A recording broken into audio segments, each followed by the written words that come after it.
काल पत्रकार स्नेहा बारवे यांच्यावरती मंचरमध्ये भ्याड हल्ला केला गेलाय।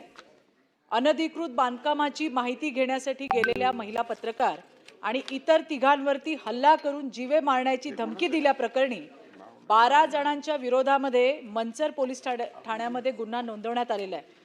पुणे जिल्ह्यातील मंचर येथे पत्रकार स्नेहा बारवे यांच्यावर अनधिकृत पत्राशेड व दुकाने यासंबंधी वार्तांकन केल्याच्या पार्श्वभूमीवर जवळपास 12 जणांनी हल्ला केला। ही घटना अत्यंत निंदनीय आणि दुर्दैवी आहे।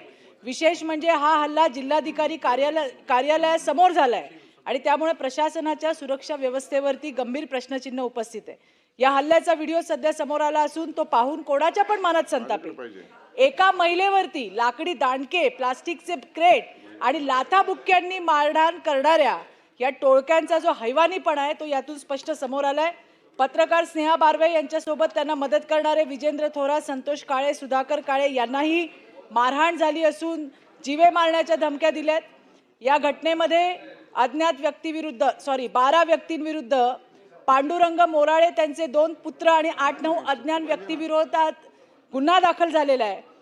4-5 लोकांना अटक झाली आहे। मुख्य आरोपी हॉस्पिटलला ऍडमिट आहे। त्याला डिस्चार्ज मिळाल्यानंतर त्यालाही ताब्यात घेणार आहे। पत्रकारांवर अशा प्रकारचे हल्ले करणे लोकशाहीच्या चौथ्या स्तंभावरचा आघात असून यासारख्या घटनांना शासन आणि पोलीस प्रशासनाने कठोरपणे हाताळला हवंय आणि या सगळ्या दोषींवरती कठोरात कठोर कारवाई व्हायला हवी आहे।